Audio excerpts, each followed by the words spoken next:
जन्मांतरे नरगती सायास जावे वनांतरा सुखे तो घरा नारायण वस्तु प्राप्त प्रसंगी कैवल्य साम्राज्य चक्रवर्ती विश्वमौली नामोपराय शांती ब्रह्म संत श्री एकनाथ महाराज वैराग्य रागरसिक जगतवंदे जगद्गुरु श्री संत तुकोबाराय आदि करून या विश्वातील ज्ञात अज्ञात दृश्य अदृश्य कोटीतील सकल संत महापुरुषांच्या परम कृपाशीर्वादाने संपन्न होत असलेल्या भव्यदिव्य स्वरूपाच्या महोत्सवातील आजची प्रथम दिवसाची कीर्तन सेवा माझ्यासारख्या एका वारकरी विद्यार्थ्याला प्राप्त झाली।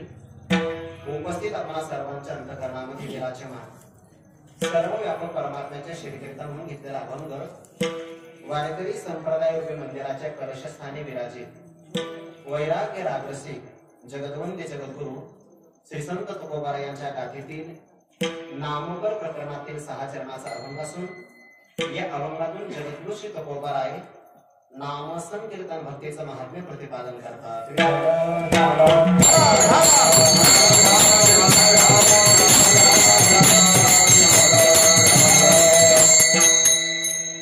या अभंगात काहीसं विवेचन करण्यापूर्वी एक 2 शब्दाचा व्यवहार देतो। एखाद्या गावाचं महात्म्य सांगत असताना त्या गावात आगमन कोणाचं होतं याला फार महत्त्वाचं विशेष प्रकारचं स्थान आहे। गोकुळाला अत्यंत महत्त्वाचं महात्म्य आपण का प्रदान केलं त्याचं कारण तुकोबाराय असं म्हणतात, देवा आला घरा नंदाची या गावा, भगवान परमात्मा नंदांच्या घरी आले आणि म्हणून गोकुळाला महत्त्व आहे। तसं आपल्या गावामध्ये आणखीन 7-8 दिवसांनी सकल वारकरी संप्रदायाचं श्रद्धास्थान संप्रदायातलं हिमालयासारखं उत्तम महापुरुष व्यक्तिमत्व अर्थात गुरुवर्य हरिभक्तीपरायण शांतीब्रह्म मारुती बाबा कोरेकर येणार आहे। ज्या गावात बाबांचं आगमन होणार आहे त्या गावाला गाव म्हणू नका, ते वैकुंठ धाम आहे। विठ्ठल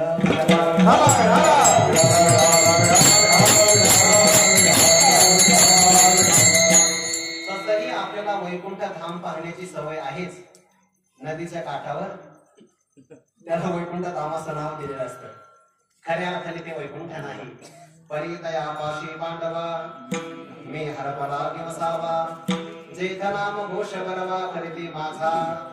माझे भक्त ज्या ठिकाणी असतात तिथे परमात्मा विराजमान असतो आणि बाबा येणार आहे याचा अर्थ त्रैलोक्यातलं सगळं वैभव या गावात येणार आहे। म्हणून या गावातील प्रत्येक रजकणाला पहिला साष्टांग नमस्कार। विठ्ठल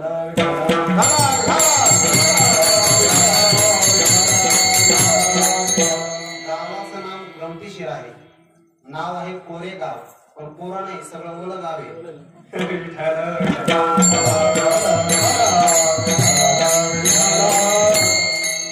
आपण सामान्य नाही। जगद्गुरु तुकोबाराय अवनी तलावर जेव्हा संत रूपाने आपलं कार्य करत होते त्या अवतार कार्यामध्ये आपल्या पूर्वजांनी तुकोबारायांचं दर्शन घेतलेलं आहे आणि त्या सर्व पूर्वजांचं रक्त आपल्या अंगामध्ये खेळत आहे। याचा अर्थ आपण भाग्यवान मंडळी आहात। म्हणून या गावामध्ये माझे तशी येण्याचा पहिलाच प्रसंग आणि त्यातही पहिली सेवा दिली। अर्थात सीताराम बाबांची आज्ञा कोण उल्लंघन करणार आहे आणि म्हणून ती सेवा प्राप्त झाली। या सेवेकरता जे काही लहान लहान बाळ गोपाळ मंडळी आहे ते जरी आवाज करत असेल तर त्यांनाही नमस्कार आहे। ऐका, त्याचं कारण असं आहे मी माझ्या कीर्तनात त्यांचा विक्षेप नाही मानत। लहान मुलाला येऊन द्या, खेळले तरी चालते, कारण का या धर्म मंडपात त्यांचं आगमन आहे आणि इथे भगवंताचं नामस्मरण आपण करतो ते त्याच्या कानात जाईल आणि कधी ना कधी हृदयात परिवर्तन होईल। म्हणून त्यांनी जरी आवाज केला तर त्यांच्यापेक्षा आवाज माझा मोठा आहे, माझ्याकडे लक्ष द्या। बालगोपाळाचे चरणारविंदी अभिवादन। उपस्थित माता भगिनी, भाविक मंडळी, पारमार्थी क्षेत्रातले जाणकार मंडळी आणि पारमार्थी भावना वाढण्यासाठी तनमन धनाने सहकार्य करणारी, ज्यांच्यामुळे हा आज सागायत कार्यक्रम आपल्यापर्यंत प्रवाहित झाला अशा सगळ्या जुन्या जाणत्या मंडळींनाही साष्टांग अभिवादन करतो। वास्तविक माझा फार मोठा अधिकार नाही, या माईकचा आवाज वाढवला बरं का, थोडस करंट आहे। विठ्ठल विठ्ठल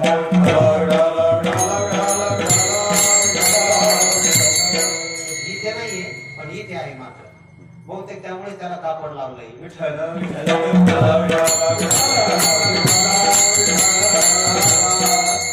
पण काही होणार नाही, त्याला आरती पोहोचणार नाही कारण सकाळी आई खाली असू द्या. तसं काही होणार नाही, कीर्तनात नाही होते ते काही आचारी गण आहे म्हणून काही शक्यता घेऊ नका.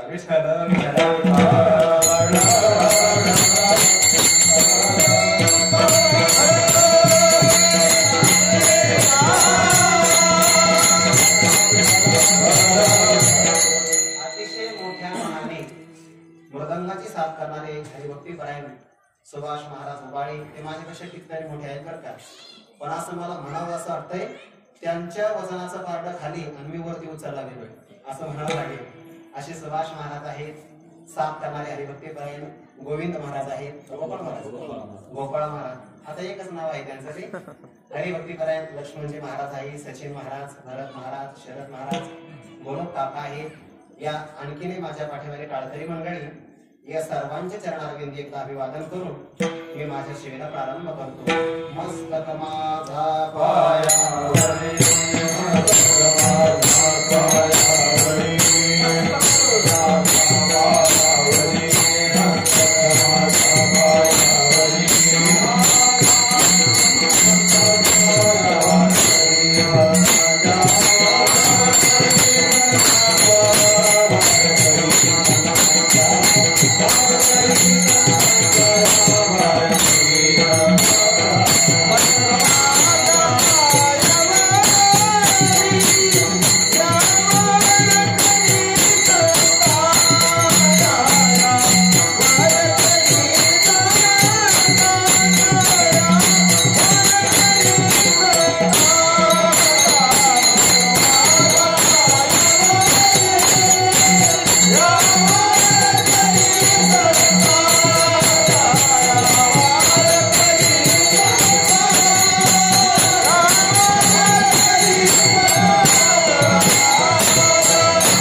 नियम आहे. कोणत्याही कार्यक्रमाची सांगता ही कार्याच्या कीर्तनाने होत असते. तसे कोणत्याही कार्यक्रमाची सुरुवात होते मंगलाचरणाच्या माध्यमातून होते. ज्या दिवशी भगवंताचं नाम कथन केलं जाईल, संत महापुरुषांचं स्मरण केलं जातं किंवा नाम महात्म्य प्रतिपादन केलं जातं, ते आपल्या जीवनातलं मंगल कार्य असतं. आणि म्हणून आज पहिल्या दिवशी मंगलाचरण प्रतिपादन करणारा, भगवंताचं नामस्मरणाचं महत्व सांगणारा अभंग घ्यावा असा अलिखित नियम आहे. याच नियमाला अनुसरून आपण जगद्गुरु तुकोबारायांचा एक अभंग घेतला. प्रस्तुत अभंगातून जगद्गुरु श्री तुकोबाराय नामस्मरण कीर्तन भक्तीचं महात्म्य प्रतिपादन करतात. मनुष्य जीवन हे विशिष्ट प्रकारच्या साध्याकरता निर्माण झालेलं आहे. जगातली कोणतीही वस्तू जेव्हा निर्माण होते, त्या वस्तूपासून काही ना काही विशिष्ट प्रकारचं फल संपादन केलं जातं किंवा साध्य मिळवलं जातं. विनाकारण जगातली कोणतीही गोष्ट निर्माण होत नाही. चांगला ऐका बरं का. जगातली जी जी वस्तू निर्माण होते त्या त्या वस्तूला एक विशिष्ट प्रकारचं साध्य ठरलेलं असतं.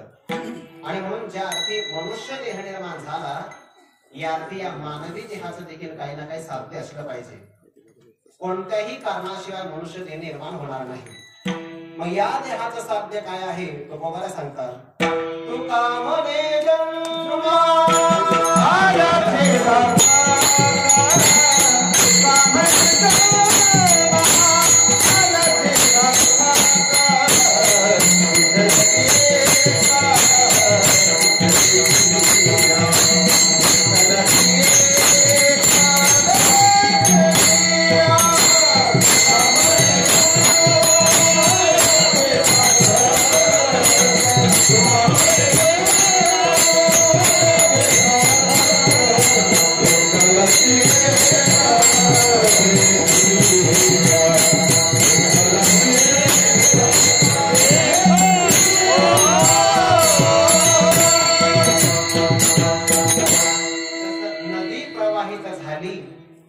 समुद्राकडे जाणं हे तिचे साध्य आहे.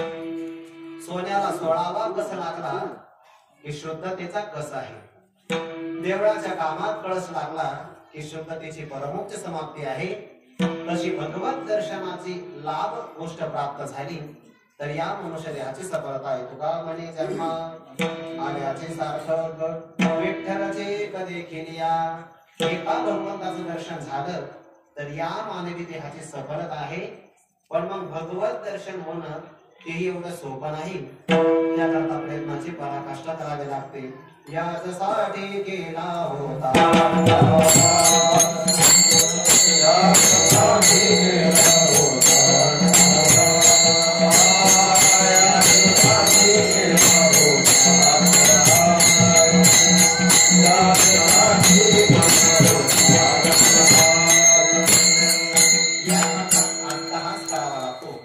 अर्थात प्रयत्नांची पराकाष्ठा करावी लागते. आणि मग प्रयत्नाची पराकाष्ठा करणं म्हणजे साधनांचं अनुष्ठान करणं आहे. मग कोणत्या साधनाचा अवलंब करावा? शास्त्रामध्ये प्रामुख्याने 4 साधनांचा विचार केला. एक योग मार्ग आहे, दुसरा ज्ञानाचा मार्ग आहे, तिसरा कर्माचा मार्ग आहे आणि चौथा भक्तीचा मार्ग आहे. या सगळ्या मार्गाचा विचार केला तर अवघ्या वाटा झाल्या क्षीण कधी जगणे साधन उचित विधी विधान नकळीन घडणे सर्वथा भक्तिपंथ सर्व मार्ग आहे. या मार्गामध्ये कोणताही विशिष्ट प्रकारचा अधिकार लागत नाही. यारे यारे लहान थोर याती भरते नारी नर करावा विचार नरवी चिंता कोणाशी. योग मार्ग कठीण आहे म्हणून योगाची वाटा जे निघाले का सपटा तया दुःखाचा वाटा भाग आला. एवढे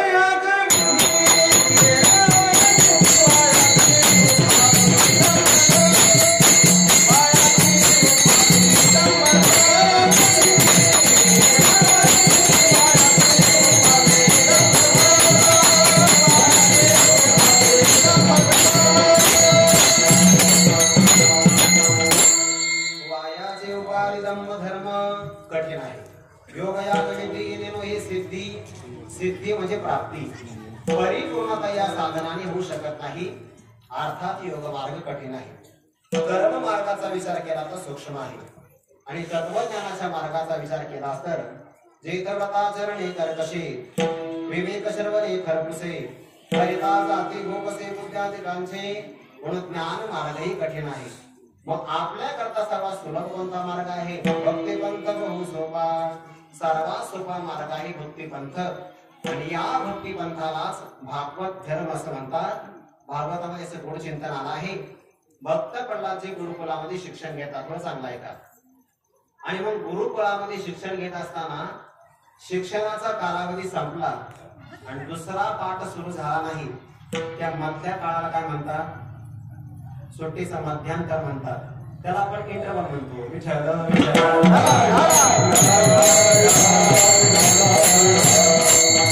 मधल्या काळातल्या सुट्टीमध्ये भक्त प्रल्हादांनी सगळ्या असणाऱ्या मित्र सवंगड्याने एकत्र करावं.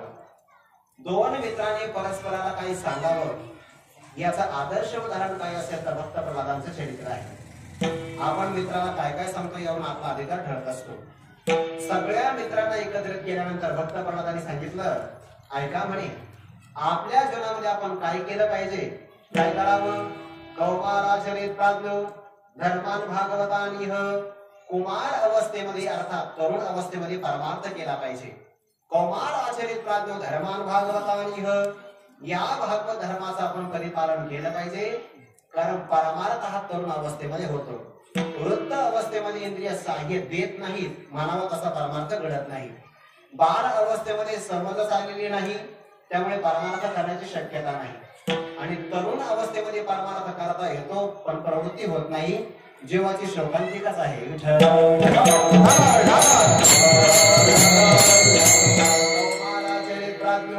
कुमार अवस्थेमध्ये भागवत धर्माचं परिपालन करावं. पण मग भागवत धर्म कशाला म्हणतात? 9 प्रकारच्या गोष्टीला भागवत धर्म असं म्हणतात. श्रवणम, कीर्तनम, विष्णु स्मरणम, पादसेवनम, अर्चनम, वंदनम, दास्यम, सख्यम, आत्मनिवेदनम. या 9 प्रकारच्या भक्तीला भागवत धर्म असं म्हणतात आणि या विशिष्ट प्रकारच्या भक्तीचं आपण अनुसरण केलं पाहिजे। आता भक्तीचंच प्रतिपादन 9 प्रकारे केलं ऐका। पहिल्यांदा 4 मार्गांचं कथन केलं, योग मार्ग, कर्म मार्ग, ज्ञान मार्ग आणि भक्ती मार्ग।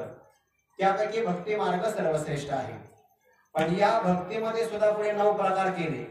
मग या 9 प्रकारांच्या पैकी कोणतं साधन सोपं आहे? कोणतं साधन सोपं आहे? नाम संकीर्तन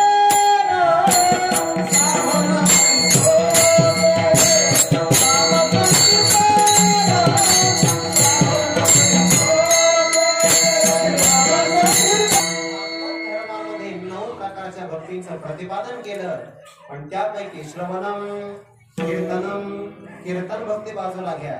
श्रवणम विष्णोः स्मरणम, स्मरण नावाची 3रा प्रकारची भक्ती आहे। श्रवणम कीर्तनम स्मरणम विष्णोः स्मरणम म्हटलेलं आहे। पादसेवनम अर्चनम वंदनम दास्यम सख्यम आत्मनिवेदनम, यापैकी कीर्तन नावाची भक्ती महत्वाची। कीर्तनामध्ये काय केलं जातं? कीर्तयती, अर्थात मोठ्याने उद्घोष केला जातो। ज्यामध्ये उद्घोष केला जातो त्यालाच कीर्तन असं म्हणतात।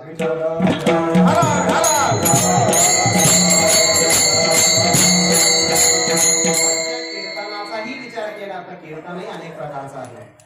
एक भगवंताचं गुणसंकीर्तन आहे, ज्याच्यामध्ये भक्त गुणांचं प्रतिपादन केलं जातं।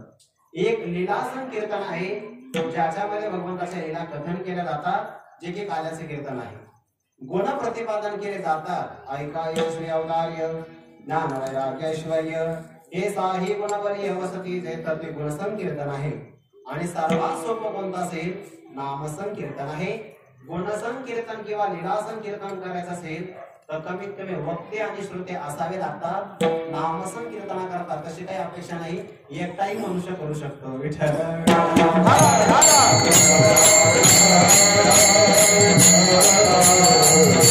भगवंताचं नामस्मरण करणं यालाच नाम संकीर्तन असं म्हणतात, आणि ते साधन सोपं आहे बरं का। नाम संकीर्तन साधन काही सोपे, सर्वात सोपं साधन आहे हा विठ्ठल।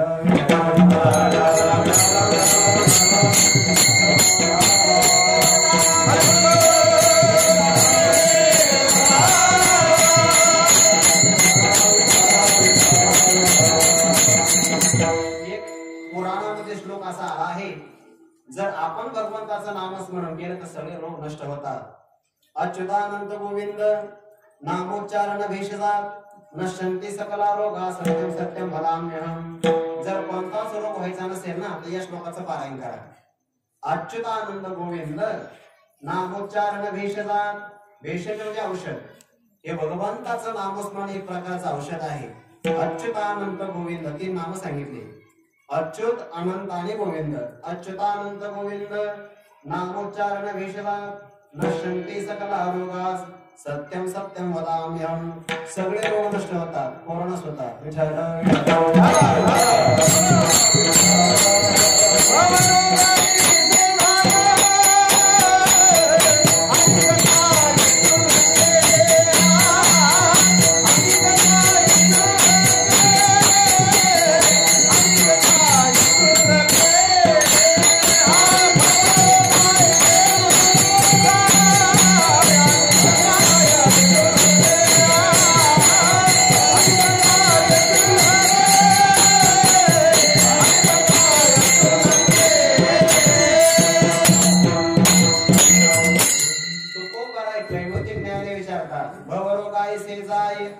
आणि काय शुल्लके, सर्वात मोठा रोग आहे भवरोग। एक वाक्य सांगतो ना, या वाक्यावर तुम्ही असं म्हणतात महाराज प्रतिपादन तुम्ही असं काय केलं की कोरोना जाऊ शकतो? त्याचं कारण असं आहे, कोणताही रोग झाला ना तर त्याला प्रतिकार 2 पद्धतीने करता येतो।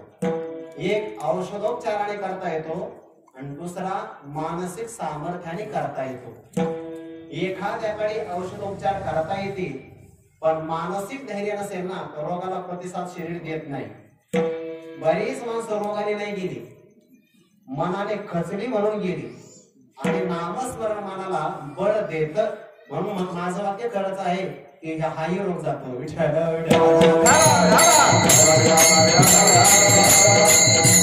लोकांना शारीरिक बल प्रतिपादन करण्याची गरज नाहीये, मानसिक धैर्य देण्याची गरज आहे.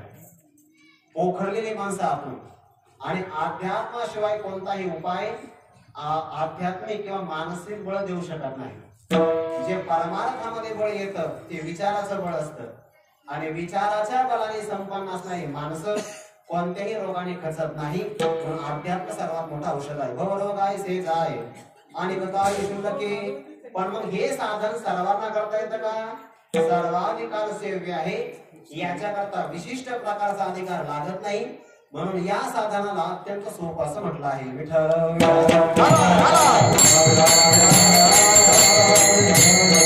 साधन सोपं आहे याचा निकष काय ऐका. जे साधन लहान मुलांना करता येतं, वयोवृद्धांनाही करता येतं, ते साधन सोपं असतं. भक्त प्रल्हादजी याचं आचरण करू शकतात आणि व्यास महर्षी नामस्मरण करू शकतात. म्हणून साधन सोपं आहे. दैत्य कुळातला व्यक्तीही करू शकतो. म्हणजेच कोण आहे? भक्त प्रल्हादजी. आणि देवर्षी नारदजी करू शकतात. जेथे वर्णाचाही संबंध नाही, वयाचाही संबंध नाही. स्त्रीही करू शकते नामस्मरण साधन आणि पुरुषही करू शकतो. या रे या रे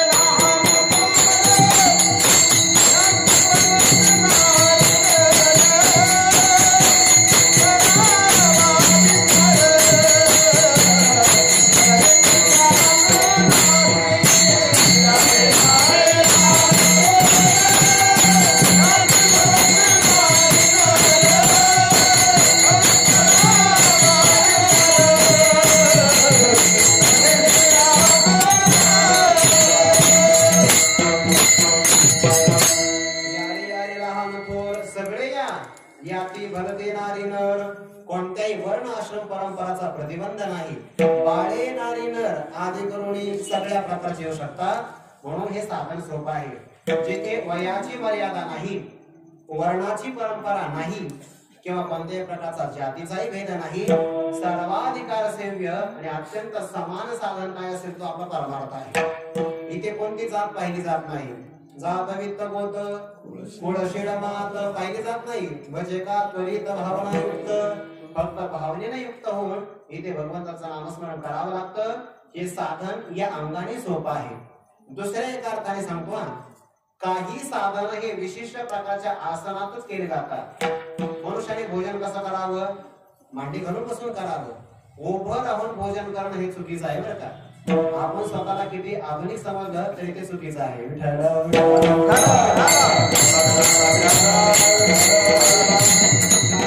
आपल्या ऋषी मुनींनी जेवण करणं याला फक्त जेवण करणं असं नाही म्हटलं. उदर भरण नोही जाणी जे यज्ञ कर्म. जर तुम्ही व्यवस्थित प्रकारे जेवले, चांगलाय का, व्यवस्थित प्रकारे नियम परिपालन करून जर भोजन केलं तर एका यज्ञाचं पुण्य लागतं. आणि यज्ञ करताना मौन असावं लागतं, हे विशेष आहे. यज्ञ करताना त्यामध्ये संविधान टाकाव्या लागतात. आणि आपण जेव्हा जेवण करतो, बाहेरच्या यज्ञामध्ये आपण तीळ असेल, धान्य असेल समर्पण करतो, तसं आतमध्ये परमात्मा विराजमान आहे. जठराग्नीमध्ये अहम वैश्वानरो भूत्वा प्राणिनाम देहमाश्रितः प्राणापान समायुक्त पचाम्यन्नं चतुर्विधम्. परमात्मा आपल्या जठराच्या रूपामध्ये आहे आणि या आतल्या अग्नीमध्ये जे अन्न टाकलं जातं. म्हणून बाहेरच्या यज्ञापेक्षा आपण हा दररोज 2 प्रकारे यज्ञ करतो. अर्थात जे 2 वेळा जेवत असते ते 2दा यज्ञ करतात. आणि मग यज्ञ करता बैठक असावी लागते. अर्थात यज्ञ जर करायचा असेल तर तो बसून करावा लागतो. भगवंताची पूजा करायची असेल ते बसून करावी लागते. पारायण करायचं असेल बसून करावं लागतं. नामस्मरण कीर्तनाच्या बाबतीमध्ये मात्र हा नियम नाही आहे. तुम्ही चालतानाही नामस्मरण करू शकता, बसूनही करू शकता, असं नाही. गोविंद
एखादा व्यक्ती असा म्हटला की मी झोपता झोपता नामस्मरण करेल, चालेल.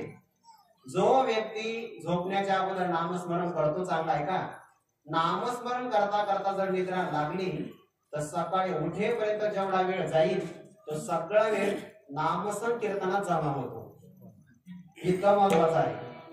समजा एखादा व्यक्ती आसनावर पडला आहे आणि झोप लागण्याच्या अगोदर हातात जर जपमाळ असेल आणि सांगू का तुम्हाला, एबी मनुष्यात झोप लागत नाही चांगली, माळ घ्या हातामध्ये लगेच लागते.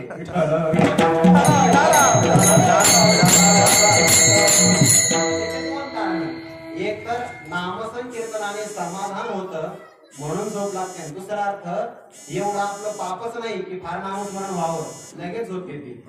पण असं ज्या काही असताना कीर्तनी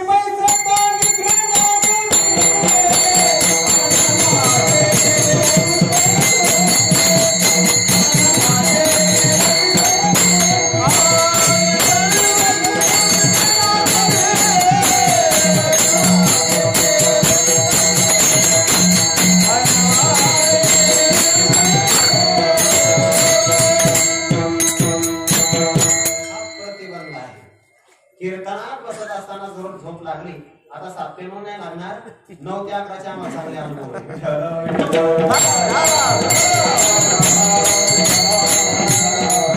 एखादा व्यक्ती शयन करत असेल, झोपला असेल तर तेव्हाही त्याला नामस्मरण करता येतं. नामसंकीर्तन साधन पै सोपे. पण या कीर्तन भक्तीचा काय उत्कर्ष असेल, ज्ञानोपरांची ज्ञानेश्वरी उघडा, 9वा अध्याय बघा. सततं कीर्तयन्तो मां यतन्तश्च दृढव्रताः. या श्लोकाच्या खाली असणारं चिंतन बघा.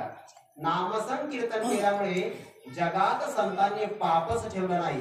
नामचे नाही पापाचे ऐसे गेले.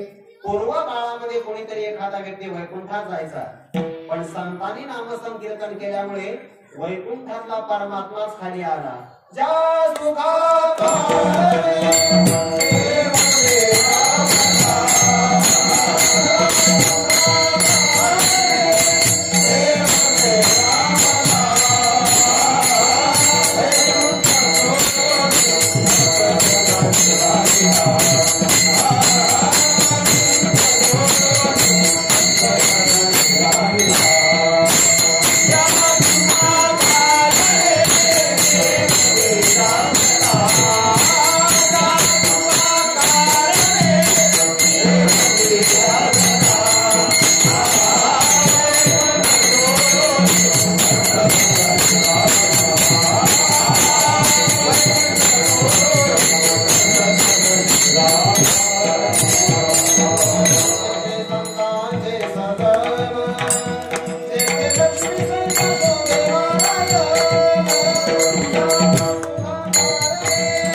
परमात्माला की लक्ष्मी आपोआप पाठीमागे येते आहे. लक्ष्मी वल्लभ दया चोळी हे कीर्तनाचं सामर्थ्य आहे. सामर्थ्य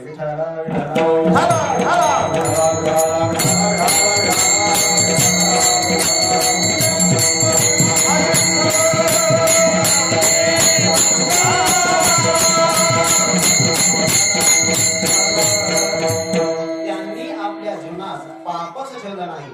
नामचे नाही पापाचे ऐसे गेले. संतांच्या कीर्तनात वैकुंठाधीश परमात्मा आल्यामुळे या मृत्यू लोकाला वैकुंठत्व प्राप्त झालं. तुका म्हणे त्यांनी केले वैकुंठ वेदिनी. त्यांच्याकडे लक्ष देऊ नका, ते म्हणजे कार्याच्या अगोदरची तयारी. आता त्यांना तरी काय माहिती, बालगोपाळ ना ते, त्यांच्याकडून अपेक्षा करू नका शांत राहण्याची. ते खेळणार आहे, खेळली पाहिजे.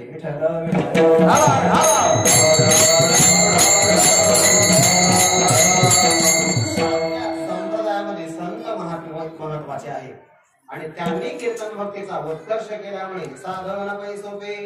परिणाम असा होतो, जळतील पापे जन्मांतरे.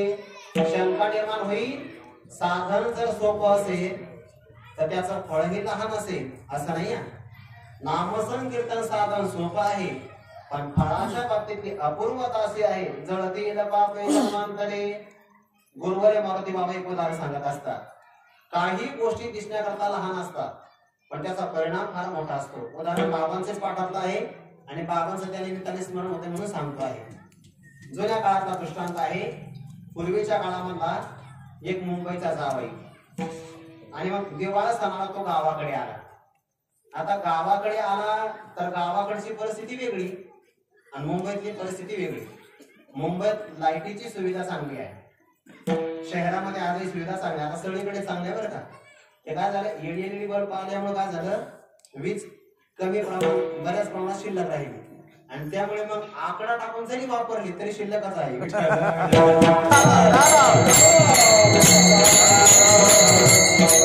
खेडेगावात इमानदार नाही या बाबतीमध्ये.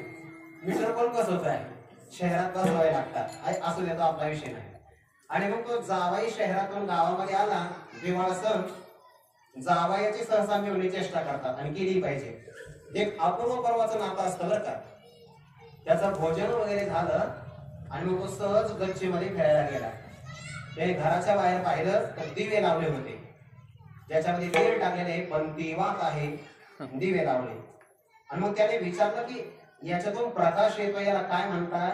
त्या मिळवण्याची चेष्टा केली. म्हणे तसं नाही म्हणे, हे सूर्याचं पिल्लू आहे. सूर्य काय करतो म्हणे, सूर्यही प्रकाशच देतो आणि हे सूर्याचं पिल्लू असल्यामुळे हेही प्रकाश देतं. त्याने विचार केला, चांगलं पिल्लू आहे कामाचं. शहरामध्ये आपल्याला लाईट बिल भरावं लागतं आणि असं जर एखादं पिल्लू असेल तर बिल भरायचं कामच नाही ना. मग ते टपूनच राहिला ते पिल्लू चोरण्यासाठी. सगळे फराळाचं केल्यामुळे सगळ्यांना लवकर झोप आली, सगळे झोपले पण जावाई जागी. आणि मग तो रात्री उठला 12-12:30 वाजता.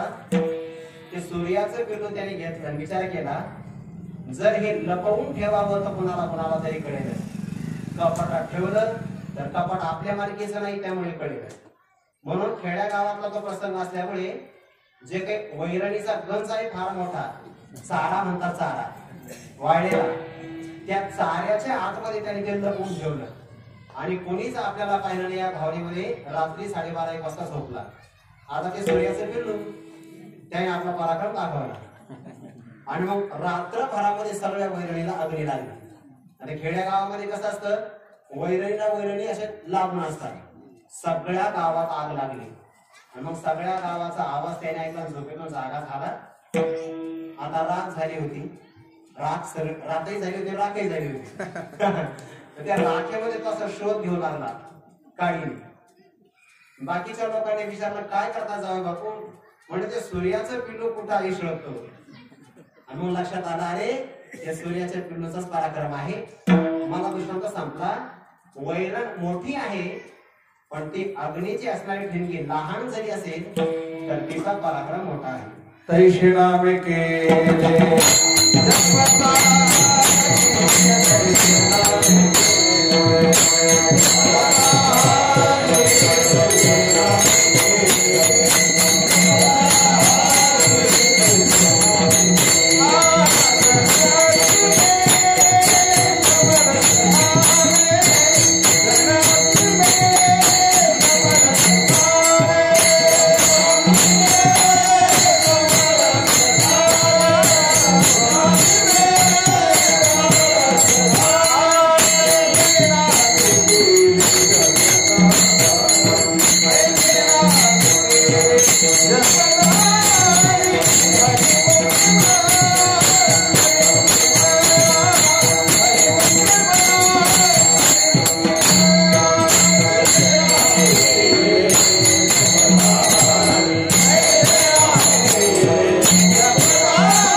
कितीही मोठी वैरणीचा गंज असू द्या पण अग्नीची एक ठिणगी लागली तर त्याला क्षणात भस्मसात करते. ज्ञानाग्नी सर्व कर्माणी भस्मसात करू तथा. तसं नामसंकीर्तन साधन सोपं आहे पण परिणामाच्या बाबतीमध्ये जळतील पापे जन्मांतरे. मागच्या अनंत जन्मातली पाप सुद्धा नामस्मरणाने जुळून जातात. नामस्मरणाला साधन समजू नका. साधन सोपं आहे पण परिणामाकरता मोठा आहे. दुसरं साधन सांगू का, तुळशीची माळ आहे आपली. दिसण्याकरता सोपी वाटते पण परिणाम फार मोठा आहे. गीता प्रेस गोरखपूरचा एक अंक आहे बघा, गीता दर्पण. त्या दर्पणामध्ये आलेली एक सत्कथा मी आपल्या समोर तुळशीच्या महात्म्याकरता सांगतो. अगोदर आपली ऐकली असेल आपण, पुन्हा एकदा सांगतो. विठ्ठल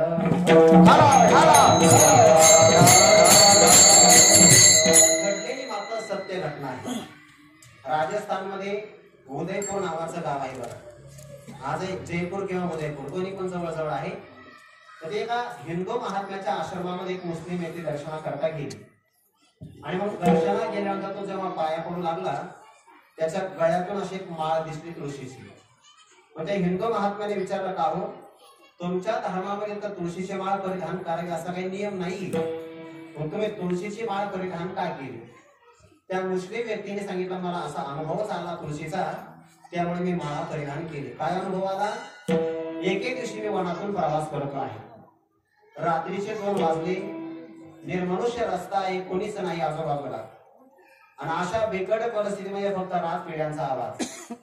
चालण्याचा रस्ताही मला माहिती नाही, पण एका झाडाखाली मी रात्री 2 वाजता थांबलो. काहीतरी पार वगैरे असेल तर बसलो मी तिथे. रात्री 2 वाजता 2 धिप्पाड देहाचे हातामध्ये दंड धारण करणारे दूत माझ्या समोर आले. यमाचे दूत होते. मी विचारलं, कशा करता आला? सांगितलं, थोड्या वेळाने या रस्त्यावर गाडी येणार आहे. गाडीचे बैल ठराविक अंतराने बाजूला होती. ते बैल पुन्हा झोपण्यासाठी सावकार खाली उतरे. तेवढ्या वेळामध्ये आम्ही दोघे जण 2 बैलाच्या अंगात प्रवेश करणार. सावकाराच्या पोटामध्ये शिंग खुपसणार, सावकाराचे प्राणी घेऊन जाणार. हा वाट पाहतो आहे. थोड्या वेळाने बरोबर गाडीचा आवाज येऊ लागला आणि बैल थोडेसे बाजूला झाले. बैल झोपण्याकरता सावकार उतरला. दूतांनी 2 बैलाच्या अंगात प्रवेश केला. शिंग खुपसलं, सावकार गतप्राण झाला आणि यमाचे दूत पोटातून बाहेर आले बैलांच्या. कोण पाहतोय? मुस्लिम व्यक्ती पाहतोय. आता प्राण घेऊन जाण्यासाठी आले, पण त्याच्या शरीराला मात्र मारल्यानंतर ते स्पर्शच करेना. त्या मुस्लिम व्यक्तीने दूतांना विचारलं, काहू म्हणे तुम्ही याला मारण्याकरता आले, याचा प्राण घेण्यासाठी याला मारला, आता हात का लावत नाही? दूतांनी उत्तर दिलं, ते फार महत्वाचं आहे. त्या यमदूतांनी सांगितलं, याला मारण्यासाठीच आम्ही सगळा पराक्रम केलाय, यासाठी केला होता अट्टहास, सगळे प्रयत्न केले आहेत, पण आता मात्र याच्या शरीराला हात लावण्याची आमची हिंमत नाही. म्हणजे का? कारण मारता मारता हा सावकार एका झुडपात पडला आणि त्या झुडपामध्ये एक लहानस तुळशीच्या झाडाचं रोपट आहे. त्या रोपट्याला मारता मारता याचा स्पर्श झाला अंगाला. आता याच्या शरीराला आम्ही हात लावू शकत नाही. मारताना स्पर्श झाला तरी हात लावत नाही. जिवंतपणे ज्यांच्या गळ्यात तुळशीची माळ असेल ते खरंच भाग्यवान आहे. विठ्ठल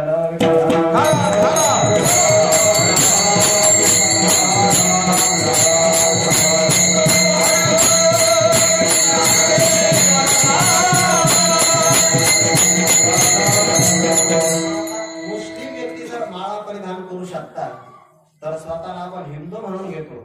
फक्त शिवजयंती साजरा करण्यापुरते हिंदू होऊ नका, खरे हिंदू व्हा. विठ्ठल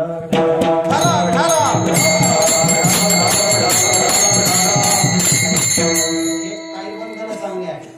सध्याला अमेरिकेमध्ये एकच औषध जास्त विकतंय, कोणतं माहितीये का? तुळशी ड्रॉप. तुळशी ड्रॉप. त्यामुळे आपण जोड नाही करत ते.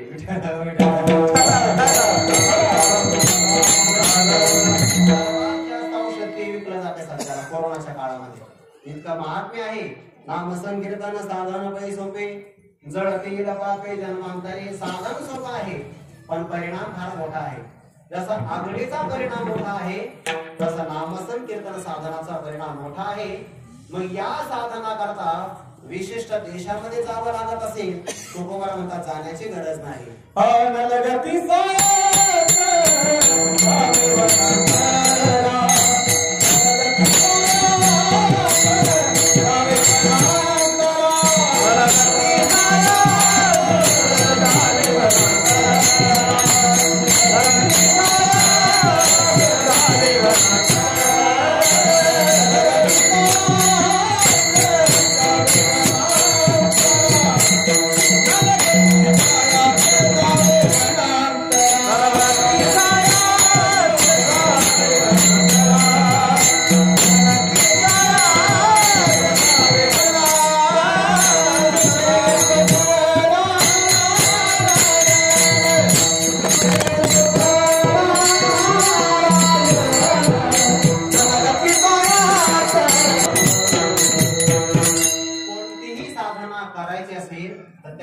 प्रतिबंध चालत नाही. प्रतिबंध जर साधनामध्ये आले तर साधना करण्यात मन लागत नाही आणि ते प्रतिबंध साधनेला विक्षेप करतात आणि विक्षेप केला तर मग वेळ होतो. उदाहरणार्थ आपण प्रवास करतोय, प्रवासामध्ये जर खड्डे आले आणि स्पीड ब्रेकर आले तर काय होतं, जास्त वेळ जातो. नाही मोसम तुटतो.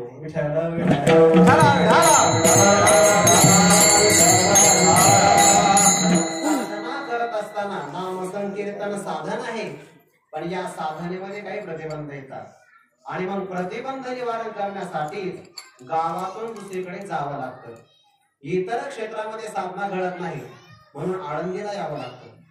त्या क्षेत्राचं महात्म्य असतं. शुचो देशे प्रतिष्ठाप्य, पवित्र देशामध्ये आपलं मन सहज स्थिर होतं. आमचे गुरुवरे डॉक्टर बाबा त्यांच्या गुरुजींचं आनंदाश्रम स्वामी महाराजांचं वाक्य सांगतात की इतर क्षेत्रामध्ये 12 वर्षे केलेली साधना, चांगला आहे का, इतर क्षेत्रामध्ये 12 वर्षे केलेली साधना आणि आळंदीमध्ये केलेलं 3 दिवसाचं अनुष्ठान यांची सुद्धा बरोबरी होत नाही. इतकं आळंदीचं महत्व आहे. आता या परिसराचं ते महत्व आहे कारण ही तुकोबांची पावनभूमी आहे. इतर क्षेत्रामध्ये 12 वर्ष साधना करा आणि आळंदीत फक्त 3 दिवसाचं अनुष्ठान. म्हणून साधनेसाठी देश महत्वाचा असतो. ज्या देशात प्रतिबंध होतात तिथं साधना करता येत नाही आणि म्हणून दुसऱ्या ठिकाणी जावं लागतं. पण नामसंकीर्तनाच्या बाबतीमध्ये मात्र जाण्याची गरज नाही. नरगती सायास, सायास म्हणजे कष्ट करण्याची गरज नाही. नरगती सायास, न ललते जावे वनांतरा, दुसऱ्या वनामध्ये जाण्याची गरज नाही. वृक्षवल्ली आम्हा सोयरे वनचरे, हा आवाज ऐकला की स्मरण लता दिदींचं होत आहे. आजरामर विठ्ठल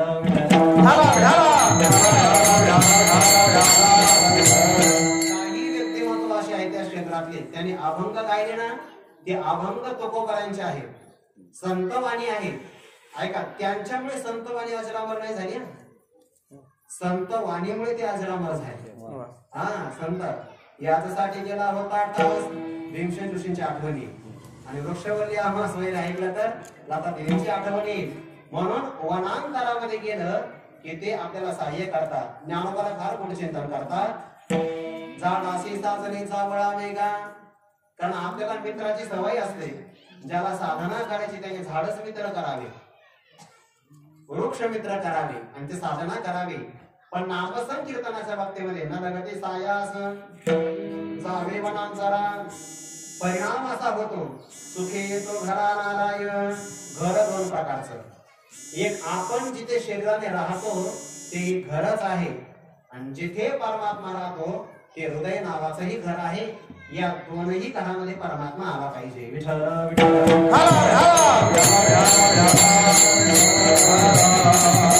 परमात्मा हस्तिनापुरामध्ये जातात शांतिदूताची भूमिका निभावण्यासाठी. वास्तविक द्रौपदीने सांगितलं भगवान तुला माहिती नाही, या कौरवाने आपल्याला अनन्वित अन्याय केले आहे, अत्याचार केले, पण तरी तुम्ही शांतीचा प्रस्ताव घेऊन जाता. कशासाठी?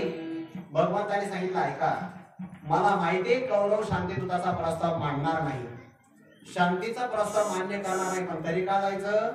कारण जो शांतीचा प्रस्ताव घेऊन जातो युद्धात झालेल्या हिंसेचा दोष त्याला लागत नाही. पांडवांना हा दोष लागू नये वधाचा, याकरता मी प्रस्ताव घेऊन जातो आहे. मला माहिती आहे दूत प्रस्ताव स्वीकारणार नाही आणि नेमकं तसंच झालं.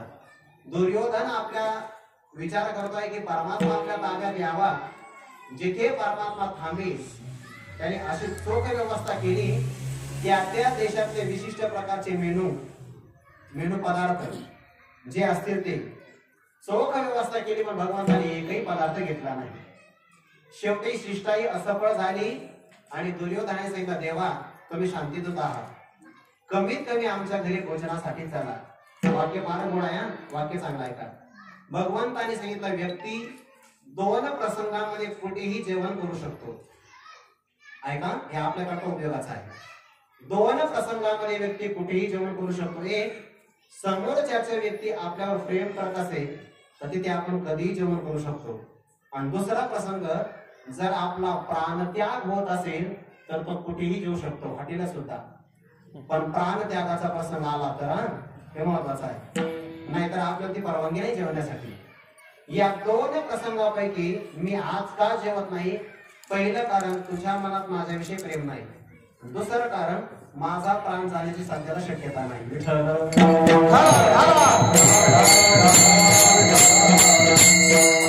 हस्तिनापुरातून निघाले आणि विदुर काकांच्या घरी गेले. ज्या परमात्म्याला 5 मिनिटापूर्वी भूक नव्हती त्याला आता भूक सहन होईना. दरवाजावर थाप मारली आणि काकी घरातून बाहेर आल्या. परमात्म्याने विदुरा घरच्या भक्षुणी कन्या खाल्ल्या. हा परमात्मा सुखी येतो घरा नारायण. दुर्योधनाने बोलवलं तरी गेला नाही आणि विदुर काकांच्या घरी सुखी म्हणजे आनंदाने घरा येतो नारायण. का? कारण ते दोघेही नामसंकीर्तन करत होते.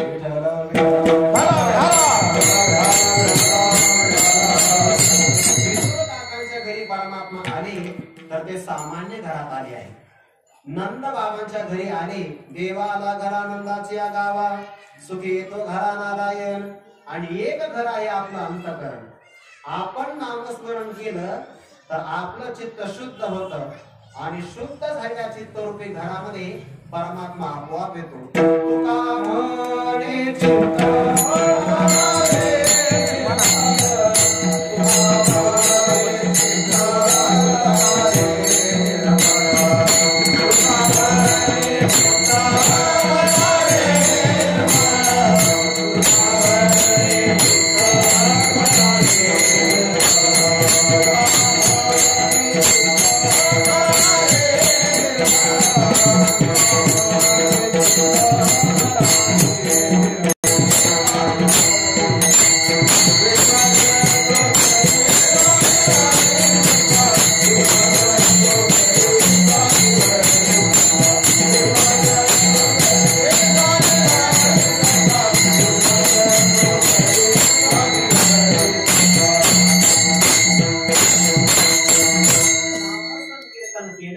चित्त शुद्ध होतं. तुका म्हणे चित्त करावे निर्मळ.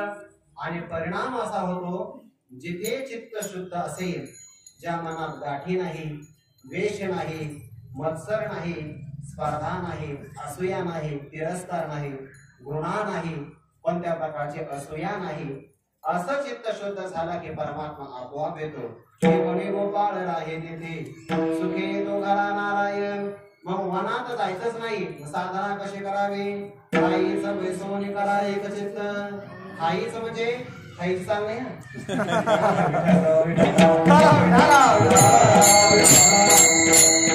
आई म्हणजे ठिकाणी.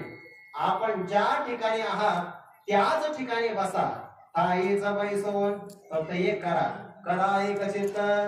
कारण साधनेमध्ये चित्त एकाग्र होणं महत्वाचं आहे. एका प्रसंगाला जो व्यक्ती एक काम करतो ना त्याचं ते एक काम चांगलं होतं आणि चित्तही स्थिर होतं. जेवणच करावं, बातम्या बघू नये.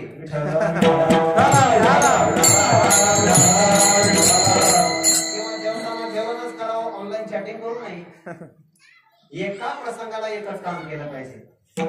एका ज्ञानामध्ये 2 तलवारी एका काळात बसत नाही. एक तर जेवणात लक्ष लागेल किंवा बातम्यात लक्ष लागेल. आणि दोन्हीकडे जर लागला नाही तर तुम्हाला जेवणाचाही आनंद घेता येणार नाही. ज्याला जेवणाचा आनंद घेता येत नाही त्याला जीवनाचा आनंद घेता येत नाही.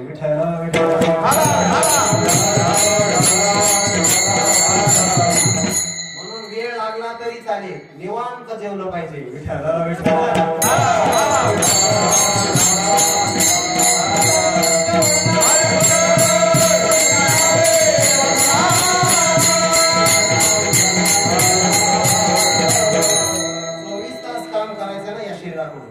याला अर्धा तास निवंत देतच पाहिजे.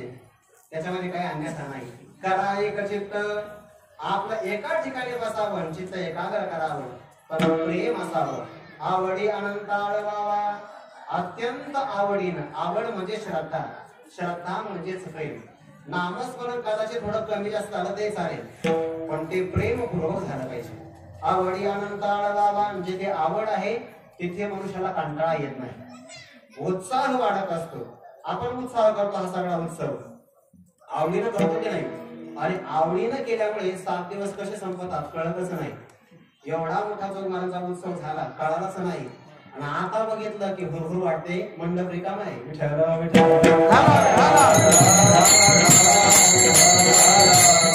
दिवस आपल्याला जाणवणारच नाही. काला झाल्यानंतर मग कळेल की काहीतरी आपलं चुकलं आहे. पण आवडी अनंताळ बाबा, मग कोणतं नामस्मरण करावं? तुकोबांनी 6 प्रकारचं नामस्मरण सांगितलं. राम कृष्ण हरी विठ्ठल केशवा म्हणजे 5च सांगितले. या चरणात नाही का आवडी अनंताळ बाबा, ते घ्या ना. विठ्ठल भगवंताचे जेही आपल्याला आवडेल. एक वाक्य सांगू तुम्हाला, आपल्या धर्मासारखं स्वातंत्र्य इतर धर्मात नाहीये, अजिबात नाही. इतर धर्मामध्ये त्यांनी जे सांगितलं तेच करावं लागतं, त्याच मर्यादेत करावं लागतं. आपल्याकडे तसं नाही. एखाद्याला राम आवडत असेल काही हरकत नाही, पण नामस्मरण करा. एखाद्याला कृष्ण भक्ती आवडत असेल, आता आपल्याकडे राम भक्ती महत्वाची आहे. काही संप्रदायामध्ये कृष्ण भक्ती महत्वाची आहे. राम कृष्ण हरी. वारकरी संप्रदायामध्ये विठ्ठल भक्ती महत्वाची आहे. पण नामस्मरण कोणतंही करा, चालतं. या नामस्मरणाचं अगणित सामर्थ्य आहे. एक काशी क्षेत्रामध्ये घडलेला दृष्टांत सांगतो, कबीर महाराजांच्या चरित्रातला आहे. राम नामाचं महात्म्य काय आहे की जे तुकोबाने अभंगाच्या पहिल्याच्या या चरणाच्या सुरुवातीला घेतलाय. राम कृष्ण हरी विठ्ठल केशवा मंत्र हा जपावा सर्व काळ. जाग झाल्यापासून झोपी जाईपर्यंत एकदा सवय झाली की मग स्वप्नातही नामस्मरण घडतं. म्हणजे आता स्वप्नात जागृतीमध्ये नामस्मरण घडतं, त्याचं सुषुप्ती अवस्थेमध्ये नामस्मरण चालू असतं गुप्त रूपाने. विठ्ठल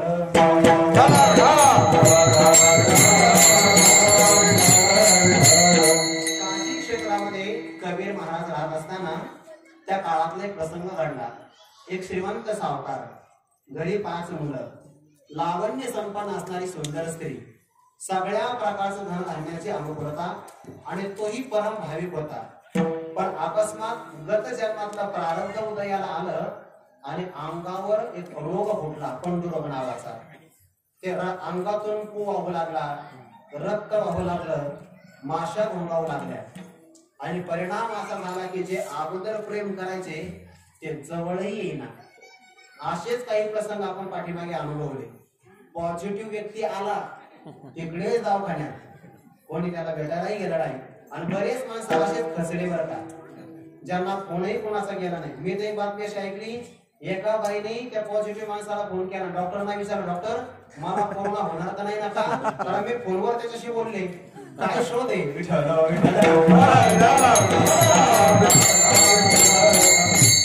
बिकट प्रसंग आला तर कोणी जवळ येत नाही. अनेक प्रकारचे उपचार केले. काही जणांनी सांगितलं ग्रह बिघडले, ग्रह शांती करा, काही उपचार नाही. औषध आणा, उपचार नाही. काहीने सांगितलं गोंधळ घाला, तरी काहीच नाही. मल्हारी नाम महात्म्य जप करा, तरी काही परिणाम नाही.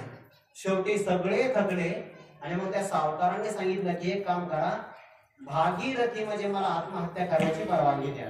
भागीरथी म्हणजे काय? गंगा माता. गंगेच्या प्रवाहामध्ये मी माझा देह अर्पण करतोय, मला परवानगी द्या.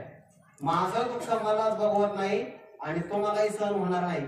नातेवाईकांनी सांगितलं काय हरकत नाही, तुम्हीच तयार आहात, आम्ही तुम्हाला नेण्याकरता तयार आहोत. आता ते भागीरथीला सगळे घेऊन आले आणि मग गर्दी जमा झाली. लोकांना अशा प्रसंगाला वेळ असतो, कुठेही गर्दी करतात.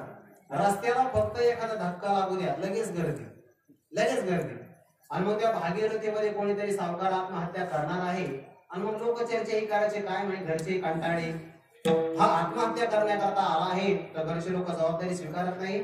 काहींनी सांगितलं त्यांनी खूप सेवा केली पण प्रतिसादच मिळत नाही, आता करणार काय? तितक्यात कबीर महाराजांचे पद्मनाभ नावाचा ब्राह्मण शिष्य स्नान करण्यासाठी आले. आणि मग त्यांनी विचारलं, म्हणे का होई गर्दी कशाची आहे? म्हणे एक श्रीमंत सावकार आत्महत्या करण्यासाठी निघाला आहे, भागीरथीमध्ये आपला देह समर्पण करणार. आणि मग हे पद्मनाभ त्यांच्याकडे गेले, विचारलं म्हणे काय काय उपचार केले? त्यांनी सगळे उपचार सांगितले, पण एक उपचार मात्र तुम्ही केला नाही. तुम्ही 3दा राम राम म्हणण्याचा उपचार केला का? म्हणे अजिबात नाही. तेवढा तो उपचार राहिला. सगळ्या लोकांना त्याने आवाहन केलं की या सावकाराचा रोग जाण्यासाठी एक काम करा, 3दा मोठ्याने रामस्मरण करा, राम नावाचं. तुम्ही तयार आहात ना? हा करायचं आहे. आणि मग त्या पद्मनाभ ब्राह्मणाने आवाज दिला, जय श्रीराम. जय श्रीराम. आवाज दूर दूर तक दूर दूर तक जानी चाहिए. विठ्ठल विठ्ठल. जय श्रीराम. जय श्रीराम. जय श्रीराम. जय श्रीराम. जय श्रीराम. जय श्रीराम. होता रामनामाचा गजर, दिव्य झाले तत्काळ शरीर. राम नामाचा गजर झाल्याबरोबर त्या सावकाराचं शरीर दिव्य स्वरूपाचं झालं. एवढंच नाही, ज्यांनी ज्यांनी त्यांना नामस्मरण केलं त्यांचे 108 रोग गेले. तिथला प्रकार आहे बरं का. 108 रोग गेले. आणि मग त्या कबीर महाराजांना ती बातमी सांगितली सगळ्या लोकांनी. काय तुमचा शिष्य म्हणे पद्मनाभ नावाचा, त्यांना राम नामाचं स्मरण केल्याबरोबर सावकाराचे नाही सगळ्यांचेच रोग गेले. कबीर महाराजांनी पद्मनाभाला जवळ येऊन दिलं. सांगितलं, मूर्खा, किती मूर्ख आहे म्हणे तो. अरे 2 अक्षरामध्ये काम झालं असतं, तो 6 अक्षर खर्च केले. विठ्ठल विठ्ठल.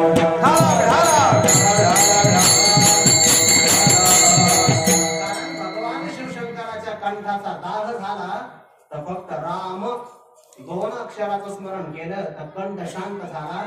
जिथे भगवान शंकराची विषबाधा नष्ट झाली ते सावकाराचा रोग काय आहे, भवरोग आहे, सेज आहे.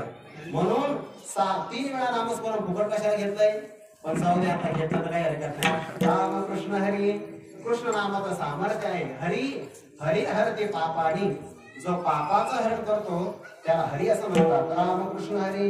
विठ्ठल केशवा. विठ्ठल केशवा. विठ्ठल नामस्मरणाचं पाठीमागे पाठी वाचलं बघा की हृदयाच्या साठी ते विठ्ठल नामस्मरण महत्वाचं आहे. म्हणून तर वारकरी विठ्ठल विठ्ठल म्हणतात ना. विठ्ठल विठ्ठल.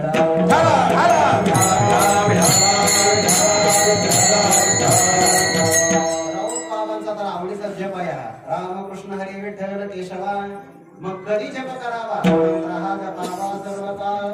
सर्व काळामध्ये जप करा. आणि तुकोबाला प्रमाण देतात. या नामस्मरणाच्या व्यतिरिक्त जगामध्ये एवढं सुलभ साधन नाही. अनेक याविना सदा अनेक साधन वाहत असे आन विठोबाची. मी देवाची शपथ वाहून सांगतो, यापेक्षा याविन अनेक असता सोपे साधन असा अर्थ करायचा ना. अभंगात नाही बदल करायचा, एक पद घ्यायचं फक्त. याविन अनेक असता सोपे साधन वाहत असे आन विठोबाची. दुसरं, यापेक्षा कोणतंही सुलभ साधन असेल तर मी भगवंताची शपथ वाहण्याकरता तयार आहे. अर्थात असं कोणतंही साधन नाही. आणि मग सर्वात जर हे सोपं साधन असेल तर मग कोण घेतो. तुका म्हणे सोपे आहे सर्वाहुनी. सर्वाहुनी म्हणजे यज्ञापेक्षा, तपापेक्षा, दान धर्मापेक्षा, ज्ञानापेक्षा, नित्यानित्य ज्ञानापेक्षा, तीर्थाटनापेक्षा, या सगळ्यांच्या पेक्षा हे साधन सोपं आहे. पण शहाणा असेल तरच तो या ठिकाणी सेवन करतो. अभंगाचा अंतिम चरण आहे. एका मोठ्या प्रेमाने भजन करा. आणखी थोडासा विचार सांगतो आणि थांबतो. विठोबा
थोडेसे अर्थ सांगतो, याचे दोन अर्थ थोडं सांगा ऐका. विठ्ठल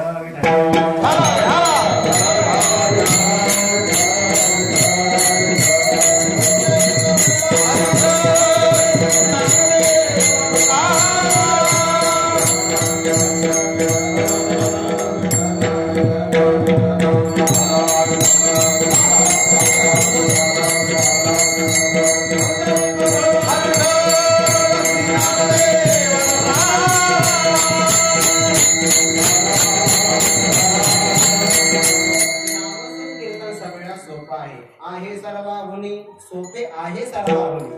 कोणत्या कोणत्या साधनापेक्षा यज्ञ यागे स्वर्ग भोग आहे ते. थोडं नाही. नाना साधनांच्या केल्या गटपटा त्याच्यानं पावती याच्या म्हणता जाणो जाता जाणीव घाडी आड फाटा एवढा अभ्यास सिद्धी रोधिता ते वाटावो. जाणण्याकरता जाणीवेचा अहंकार आहे. योगाभ्यास केला सिद्धीचा प्रतिबंध आहे. यज्ञ याग केले स्वर्गाचा प्रतिबंध आहे. करिता तपे काम क्रोध खवळती तीर्थाटन केलं अहंकाराची प्राप्ती. नित्य नित्य ज्ञान अभिमाने वाढते. सगळे प्रतिबंध आहे. सगळी साधना आहे पण त्या साधनात काही ना काहीतरी प्रतिबंध आहे. नाम संकीर्तनामध्ये कोणताच प्रतिबंध नाही.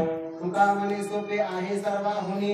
आणि असं असल्यामुळे जो शहाणा असेल तो या ठिकाणी धनी म्हणजे तृप्ती. शहाणा तो धनी घेतो येथे. जो शहाणा असेल तो तृप्त होईपर्यंत नामस्मरण करतो. हा एक अर्थ. आणि जो तृप्त होईपर्यंत नामस्मरण करतो तो या ठिकाणी शहाणा आहे. तो शहाणा विठ्ठल शहाणा असेल तो तृप्त होईपर्यंत नामस्मरण करेल. आणि जो तृप्त होईपर्यंत नामस्मरण करेल तो शहाणा मानावा. बाकी अनेक नाही माझ्या मना हो का पंडित शहाणा. व्यवहारात बाकी आपण कोणाला शहाणे म्हणतो याला महत्व नाहीये. नामसंकीर्तन जर तृप्त होईपर्यंत करत असेल तर तो खऱ्या अर्थाने शहाणा आहे. आणि याच्या करता नदगती सायास जावे वनांतरा सुखी तुंगरा नारायण. शहाणा व्यक्ती कसं नामस्मरण करतो एक घडलेलं उदाहरण सांगतो. तुकोबाराच्या चरित्रातलं आहे. तुकोबाराच्या कीर्तनाचा सर्वात जास्त फायदा वेहूकरांच्या पेक्षा सुद्धा लोहगावकरांनी घेतला. आणि मग एके दिवशीचा प्रसंग आहे. एके दिवशी वैष्णव भक्त अभंग बोलिले कीर्तनात की नामस्मरणे कर्मिता पंथ त्यासे यज्ञ घडता प्रतिपदी. मैपती महाराजांची बोली आहे. एके दिवशी वैष्णव भक्त म्हणजे तुकोबार आहे. अभंग बोलिले कीर्तनात बोलले नाम म्हणता वाटचाली यज्ञ पाहुला पाहुले असं प्रमाण असेल. अभंग बोलिले कीर्तनात की नामस्मरणे क्रमिता पंथ त्यासी यज्ञ घडत प्रतिपदी. प्रत्येक पावलाला यज्ञाचं पुण्य मिळतं. आणि हे एका भाविकाने ऐकलं. लोह गावातल्या एका भाविकाने आवडी अनंत आळवावा त्या भाविकाने ते ऐकलं आणि एक सुतळी घेतली. सुतळी म्हणजे आपण बांधत नाही का सुतळ्या वगैरे इथं नाही का कुठे आहे. विठ्ठल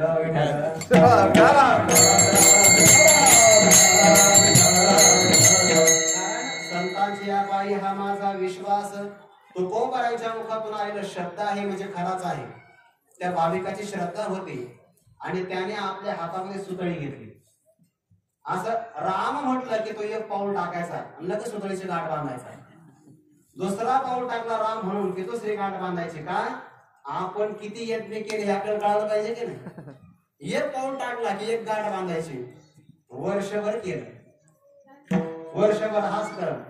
पाऊल टाकला की राम गाठ राम राम नावाची गाठ म्हणत नाही सुतळीला बांधली. श्रद्धा असल्यामुळे त्याचं नामस्मरण वर्षभर झालं. परिणाम असा झाला की एका व्यक्तीला ब्राह्मण व्यक्तीला भूत प्रेत पिशाचाची बाधा झाली. आता ते बाधा झाले तर त्याने उपचार केले की हे भूत आपल्या अंगातून जावं. मग त्याने अनुष्ठान केलं तर यज्ञातून भूत प्रकट झाला अंगातून बाहेर आलं. आणि त्याने त्या ब्राह्मण व्यक्तीला सांगितलं हे बघ मी तुझ्या शरीराला सोडतो पण एक काम कर मला एका यज्ञाचं पुण्य दे. आता यज्ञ केला होता उतरण्यासाठी कुठं पुण्य मिळणार आहे. तो सगळ्या महाराष्ट्रामध्ये फिरला. सगळ्या गावामध्ये अरे कोणीतरी मला एका यज्ञाचं पुण्य द्या. मीही यज्ञ केला असता पण माझ्याकडे तेवढा पैसा नाही. यज्ञात तूप समर्पण करावं लागतं ना. तेवढी आपल्याकडे सामुग्री नाही कोणीतरी मला एका यज्ञाचं पुण्य द्या. तो प्रवास करता करता लोह गावात आला आणि लोह गावात आल्यानंतर नेमका या भाविकाच्या घरी गेला. त्यांनी सांगितलं दौंडी पेटवली. कोणीतरी माझ्या अंगातला हे संबंध काढण्यासाठी, भूत प्रेत पिशाच काढण्यासाठी मला एका यज्ञाचं पुण्य द्या. फार मोठे माझ्यावर उपकार होतील. असं ऐकल्यानंतर याने ऐकलं होतं तुकोबारांचं प्रमाण की त्यासी यज्ञ घडत प्रतिपदी, प्रत्येक पावलाला नामस्मरण केलं की यज्ञ घडतो.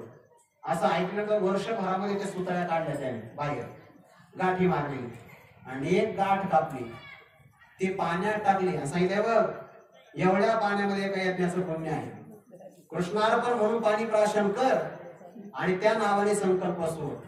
त्या ब्राह्मणाला आश्चर्य वाटलं की या सुतळीमध्ये काय सामर्थ्य असं गाठीमध्ये. पण आता पर्याय नव्हता ना, विश्वास ठेवावा लागेल. त्याने श्रद्धेनं ते पाणी प्राशन केलं आणि त्यामध्ये खरंच एका यज्ञाचं पुण्य होतं. पाणी प्राशन केल्याबरोबर ब्राह्मण असं जमिनीवर धाडकन कोसळल्याबरोबर बेशुद्ध झाला. गावातले सगळे लोक पाहायला आले, लोक गावातले नेमकं झालं तरी काय. पाणी दिल्याबरोबर हा बेशुद्ध पडला आणि थोड्या वेळानंतर शुद्धीला आला. त्याने सांगितलं खरंच आहे म्हणे, एका यज्ञाचं पुण्य मिळालं, माझ्या अंगातून संबंध निघूनच गेला म्हणे. याला म्हणतात शहाणा तो धनी घेतो येते. सगळ्या सोपं आहे, पण सोपं आहे याचा अर्थ उपेक्षा करू नका. जो नामस्मरण आखंड करेल तृप्त होईपर्यंत शहाणा तो धनी घेतो येते. यासाठी नलगती सायास जावे वनांतरा, सुखी येतो घरा नारायण येतावते अवकाश. जगद्गुरु तुकोबारांचा अभंग घेऊन तुकोबारांची आपणा सर्वांची सेवा करण्याचे योग प्राप्त झाला. झालेलं चिंतन विश्वमावली ज्ञानोबराय जगद्गुरु तुकोबाराय सर्वांच्या चरणारविंदी समर्पण करतो. या सेवेतलं जे काही योग्य असेल ते माझं काहीच नाही. आमचे गुरुवारे मारुती बाबा पुरेकर असतील, गुरुवारे शास्त्री बाबा असतील, डॉक्टर बाबा, राऊत बाबा, ज्या ज्या गुरुजनांचं मी श्रवण केलं योग्य असेल त्यांचा म्हणून स्वीकार करा. आणि काही चुकलं असेल तर मला एक लहान वारकरी विद्यार्थी म्हणून समजून क्षमा करा. ज्ञानेश्वर